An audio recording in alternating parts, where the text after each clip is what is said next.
Gente, tudo bem? Bom dia. Continuando, né?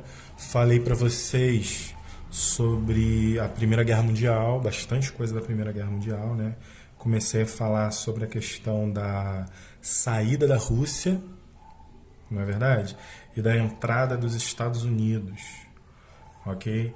Então, quando a Rússia sai, a gente ainda vai ver hoje ainda o que aconteceu para ela sair, ok? Nós temos a saída da Rússia por causa de uma série de questões lá deles e a entrada dos Estados Unidos porque os Estados Unidos é parceiro, né, vamos dizer assim, da Inglaterra e da França, tá? Principalmente nesse período aqui. Então, quando os aliados, né, já estavam sofrendo muito com essa pressão da Entente, né? Os Estados Unidos entram, tá? Ainda mais com a saída da Rússia, que estava do lado dos aliados, né? No período aí, quando a Rússia sai, o foco se volta totalmente para a França e Inglaterra. Só que aí os Estados Unidos entra na jogada, né? Entra na questão, aí o jogo vira, vamos dizer assim, tá? Então, aí a gente vai entender agora como é que funciona o fim dessa Primeira Guerra. Olha só, o fim da Primeira Guerra Mundial. Em 1917, eram visíveis os sinais de que a grande parte da população europeia já não suportava o sofrimento causado pela guerra. Tá? A, a França fica muito abalada, tá? A Áustria, Polônia ficam muito abaladas com isso aí. A economia dos países europeus estava em crise, o que agravou os problemas de abastecimento de produtos básicos, desencadeando diversas revoltas populares e o abandono de muitos soldados no campo de batalha em várias regiões da Europa. Tá? Tem um filme que se chama O Último Batalhão, que ele é um filme até meio chato, meio parado, mas ele conta a história de um batalhão um batalhão francês, se eu não me engano, não, inglês, que ele é abandonado. E eles falam, ó, através de rádio, né, entram em contato com eles e falam para eles, ó, ninguém vai resgatar vocês não, vocês vão ter que se virar e vão ter que aguentar aí tipo uma semana, entendeu? Até que alguma coisa aconteça. E aí a história desse batalhão aí, a história do filme é interessante, porém mal gravado. Então, continuando. Após o início da participação dos Estados Unidos na guerra, aos poucos os aliados passaram a obter importantes vitórias. Assim, os países que faziam parte das potências centrais começaram a se render e no dia 11 de novembro de 1918 foi assinado um acordo de paz, colocando fim à Primeira Guerra Mundial. Tá. Muita coisa aconteceu nesse momento, tá? O fato dos Estados Unidos estar renovado, né, militarmente renovado, nem renovado, militarmente novo, em relação à Alemanha ou ao Império Austro-Húngaro, cria uma diferença muito grande, né?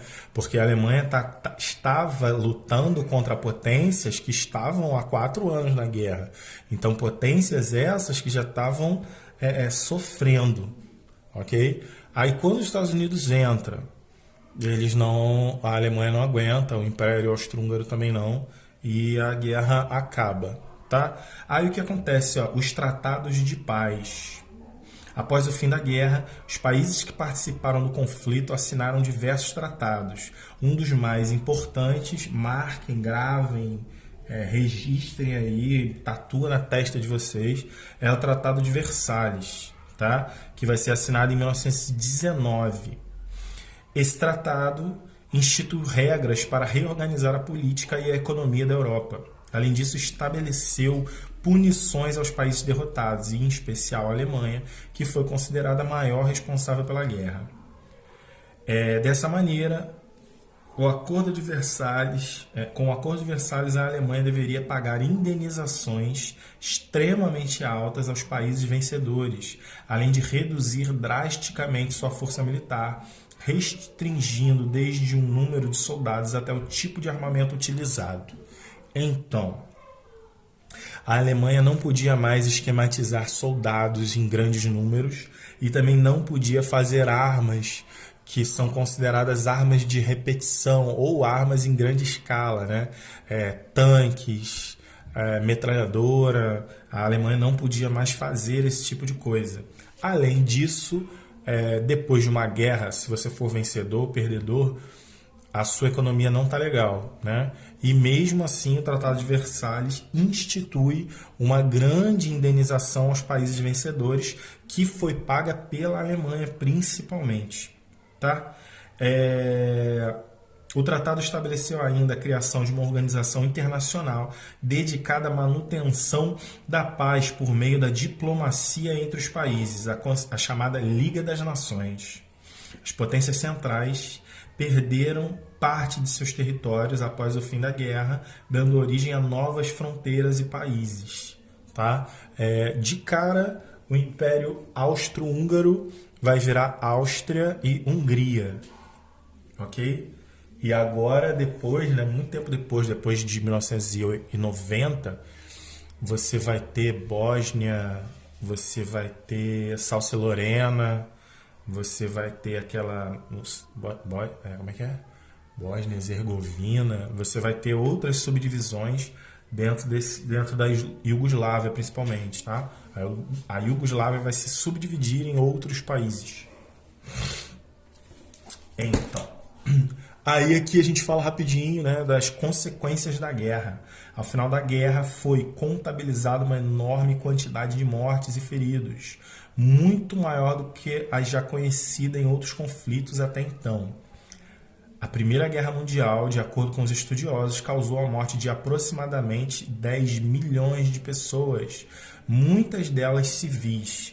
Além disso, deixou cerca de 20 milhões de feridos. A maior parte das vítimas era formada por homens jovens.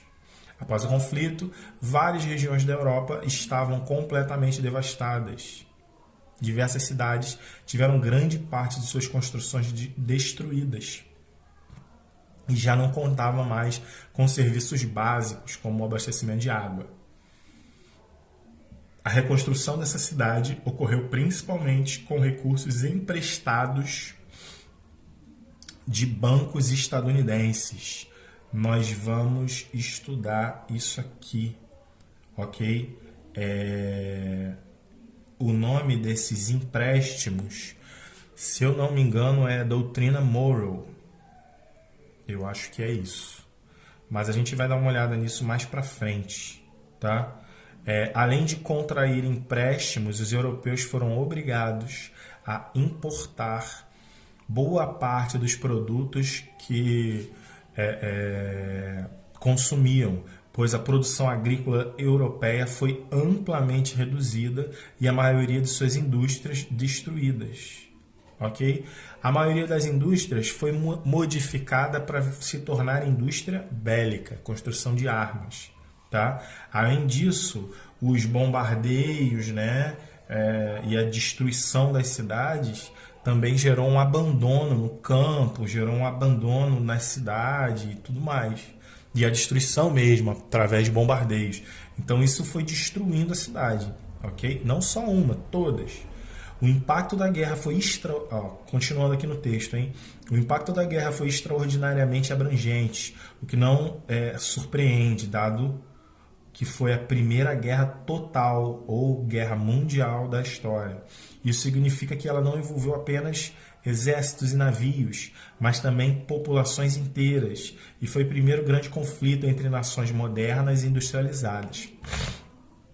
Em todos os estados europeus envolvidos na guerra, os governos organizaram as pessoas comuns como nunca antes, de forma que todo o país estivesse engajado no esforço de guerra. O conflito gerou um declínio no prestígio da Europa aos olhos do restante do mundo. O fato de a região, que tinha sido considerada como centro da civilização, pudesse ter se permitido vivenciar uma carnificina e uma destruição tão assustadora, era um sinal do começo do fim da dominação europeia sobre o restante do mundo. Em muitos casos, os efeitos sobre os países individualmente foram quase traumáticos, já que os impérios que haviam dominado a Europa Central e do Leste por mais de 200 anos desapareceram quase que da noite para o dia. Então, as construções dos antigos impérios, né? Aqui uma catedral, tá vendo? Gigante, as construções todas grandiosas, até construções romanas, construções importantíssimas aí para o mundo, simplesmente sumiram, tá? Foram destruídas a partir de um bombardeio, a partir de um fuzilamento, né? A partir obras de arte se perderam, queimaram, foram destruídas, livros, quadros, artistas morreram, tá? E isso foi muito forte aí na Europa, e a gente ainda está falando da Primeira Guerra Mundial, ok? Guardem esse empréstimo, lembrem-se desse empréstimo feito pelos Estados Unidos, tá? E lembrem-se também, principalmente, do acordo, né? O Tratado de Versalhes, que a Alemanha assinou, que isso vai ser fundamental para a gente entender e dar continuidade aí à matéria, ok? No próximo vídeo a gente vai falar um pouquinho da Revolução Russa, tá bom? A gente vai falar, só acessar o próximo vídeo lá. Valeu, galera. Um abraço, tchau, tchau.